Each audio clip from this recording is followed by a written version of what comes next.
j'ai préparé un petit diaporama. Donc, je suis là ce soir parce que ça fait maintenant 2 ans que je m'occupe occasionnellement de l'équipe de France de VTT. Il y a 2 membres parmi nous ce soir qui vont parler après. Donc, voilà, on va attaquer.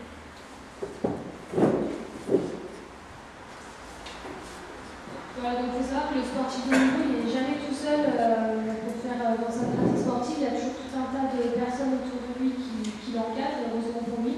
Donc il y a toute une partie médicale, une partie sportive et d'autres intervenants, par exemple dans le domaine de la préparation mentale ou de la nutrition.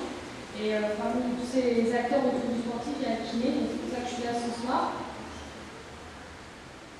Donc il faut savoir qu'un sportif de haut niveau, il n'a pas besoin d'attendre d'être blessé pour aller voir un kiné, parce que le kiné a également un rôle de prévention à jouer. Donc on peut déjà distinguer 2 types de rendez-vous chez le kiné quand on est sportif. Soit on est blessé, soit on n'est pas. Donc le premier cas, quand on n'est pas blessé, on appelle ça la prévention. Le but, ça va être d'éviter les blessures. On a plusieurs choses à faire quand on est sportif pour éviter de se blesser. Donc la première chose, c'est d'apprendre un peu tout ce qu'on peut faire au niveau de l'hygiène de vie, concernant l'alimentation, l'hydratation, pour ne pas se blesser. Et aussi gérer la notion du risque, tu vas prendre des risques inconsidérés dans la pratique sportive. Ensuite, on sait qu'il faut conserver une certaine souplesse, donc on va aller chez un kiné pour apprendre à faire des étirements, quel type d'étirement, sur quel muscle, combien de temps, combien de fois par jour, à quel moment, avant ou après l'entraînement, tout ça. On peut aussi travailler sa proprioception, c'est-à-dire tous ces petits réflexes musculaires qui se mettent en jeu quand on est sur un sol instable, par exemple du sable, de l'herbe, des pierres. Et puis il faut aussi veiller à ce que le corps soit toujours équilibré, c'est-à-dire que les muscles de la partie gauche et la partie droite du corps soient à peu près symétriques et les muscles avant-arrière, par exemple les abdominaux et les dorsaux, il faut qu'il y ait un équilibre certain, sinon ça va créer un déséquilibre qui pourra engendrer une blessure.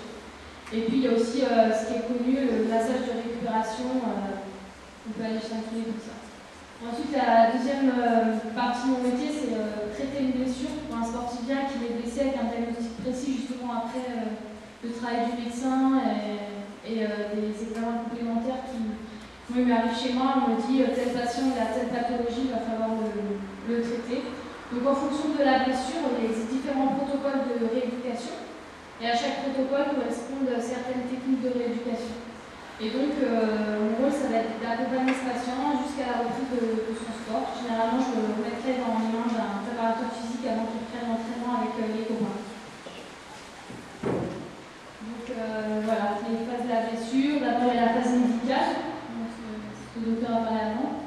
Ensuite, il va plutôt aller chez un kiné pour faire la rééducation. Ensuite, le réentraînement avec le préparateur physique. Puis le retour à une sportive classique avec la reprise de l'entraînement et des compétitions. Donc moi je vais vous parler de la partie rééducation. Alors moi j'ai distingué 2 types de blessures. Soit la blessure chronique, c'est-à-dire qui va venir avec le temps, avec la pratique dans le temps du sport. Et je vais développer après un exemple qui sera la tendinopathie de la patte droite.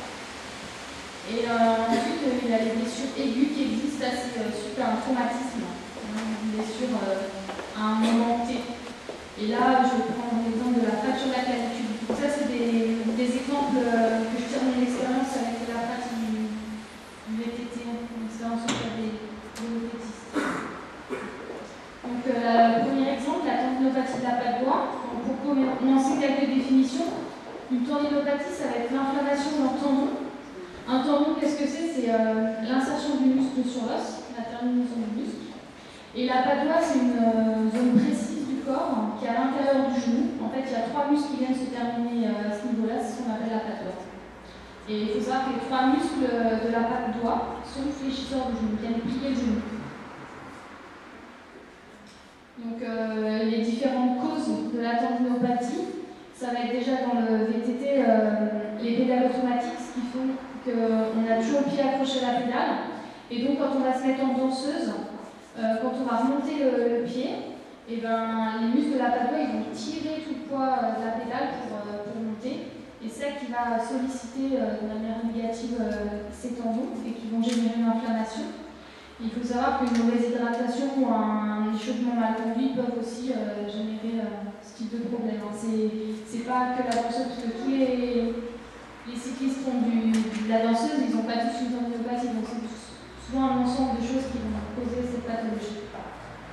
Alors, le traitement, il va être différent en fonction de la phase à laquelle on est. Donc, il y a la première période, c'est la période aiguë. On va demander minimum un repos de 15 jours à l'athlète. Alors, un repos relatif, c'est-à-dire qu'on ne va pas lui interdire de faire du sport, mais on va lui interdire de faire du spécifique. Donc, il va pouvoir continuer à s'entraîner, mais différemment. Ensuite, on va dans ce cas-là, on va lui dire de ne pas faire de danseuse, de mouvements qui sollicitent la pathologie. Et ensuite, le seul traitement qu'on peut faire, c'est appliquer du froid. Donc, soit des vessies de glace, soit il y a la cryothérapie gazeuse. C'est pour créer un choc thermique plus puissant. Donc ça, c'est beaucoup moins longtemps et ça peut être au cabinet. Alors que la vessie de glace, le sportif peut le faire lui-même chez lui. La deuxième période, ça va être la période subaiguë. À ce moment-là, on va pouvoir vraiment commencer la rééducation avec des techniques d'électrothérapie. On va mettre des courants antalgiques pour calmer la douleur et on va passer des ultrasons avec un gel anti-inflammatoire pour essayer de calmer l'inflammation localement au niveau du tendon. Et ensuite, il y a une technique très spécifique des tendinopathies qui s'appelle le massage transversal profond. C'est M. Sirietz qui l'a inventé. C'est-à-dire qu'on va venir avec les doigts, le kiné vient attraper le tendon de façon transversale. Il vient le tracter, le pousser en permanence. En fait, il essaye de le décoller de là où il coulisse, le tendon, pour éviter qu'il se colle. Parce que quand il y a une inflammation, il y a toutes les cellules de l'inflammation qui viennent autour du tendon et qui ont tendance à faire tout un pot de colle. Et nous, on évite ça en fait en massant le tendon.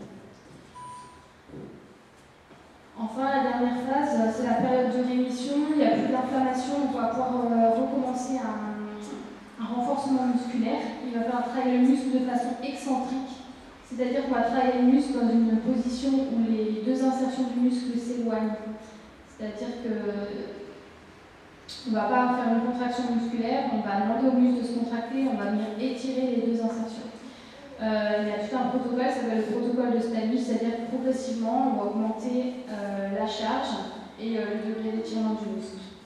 Ensuite, il faudra commencer à venir étirer progressivement les muscles qui avaient la tendinopathie. Et puis travailler l'équilibre et la proprioception sur plateforme instable. Et ensuite, ce qui est important dans les tendinopathies, c'est d'éviter la récidive, donc de ne pas reproduire ce qui avait amené la tendinopathie. On va passer maintenant au deuxième exemple, la fracture de la clavicule, donc qui est une blessure aiguë sur un choc. Donc, la clavicule, c'est un os qui est très superficiel en sous-cutané, et donc elle est souvent exposée à des traumatismes. Donc, il peut y avoir un choc direct sur l'épaule qui place la clavicule, ou alors un choc sur la main ou sur le coude. La force va être transmise à la clavicule, elle va se casser. Suite à une fracture de la clavicule, en fonction du degré de décalage et de l'importance de la fracture, on peut adopter deux traitements, soit un traitement orthopédique seulement avec une attelle, un bandage en 8, soit il va falloir une opération, une intervention chirurgicale. On va mettre des plaques, des vis pour bien stabiliser la clavicule. Donc, ensuite, s'en suivra le traitement kiné. Donc, pour que la clavicule cicatrise, il faut l'immobiliser. Donc, minimum 3 à 5 semaines, c'est le temps de consolidation. Donc, pendant ce temps-là, le kiné peut déjà intervenir auprès du sportif blessé. Donc là également, on va mettre du froid pour calmer l'inflammation et la douleur. Donc, toujours les vessies de glace ou la cryothérapie gazeuse. Ensuite, il va falloir décontracturer toute la zone autour de la clavicule sans jamais la toucher parce que la clavicule, vu qu'elle est très superficielle, on risque toujours de déplacer la fracture. Donc il faut faire attention. On va masser toutes les zones autour de la clavicule, le cou, le bras, l'épaule. On va aussi commencer un travail pendulaire, c'est-à-dire que le patient se penche en avant, laisse son bras pendre en fait, et le poids du bras va décoapter l'articulation de l'épaule, et ça va faire des petits mouvements qui vont aider à stimuler la consolidation. Et on va aussi corriger l'attitude parce que les patients blessés de l'épaule, ils ont tendance à lever les épaules et à rentrer les épaules. C'est pour se protéger en fait Et ça, c'est mauvais, ça va engendrer d'autres problèmes par la suite. Donc dès le début, il faut bien réapprendre aux sportifs à bien se tenir. Ensuite, on va enlever le bandage en vite et on va pouvoir commencer à mobiliser le bras. Donc premièrement, le kiné va lui-même bouger le bras du sportif. Ensuite, pendant que le kiné bouge le bras, le patient va commencer à aider en même temps au mouvement. Et puis pour finir, le patient bougera lui-même tout seul le bras. Ensuite, le patient devra se remuscler l'épaule et l'ensemble de tous les muscles autour de la clavicule. Donc les fixateurs de la scapula, les acteurs de rachis, les muscles cervicaux et tous les muscles du membre supérieur. Et il faut toujours veiller à travailler de façon symétrique, c'est-à-dire on ne va pas travailler tout le membre supérieur qui s'est blessé, on va travailler toujours les deux côtés. Hein, voilà.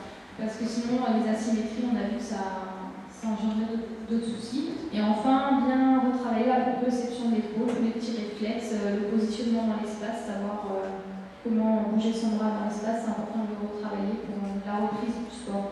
Donc suite à ça, le kiné décide à quel moment le sportif est apte à reprendre un entraînement. Et c'est là qu'il va aller voir le préparateur physique pour encore plus se remuscler afin de reprendre son entraînement.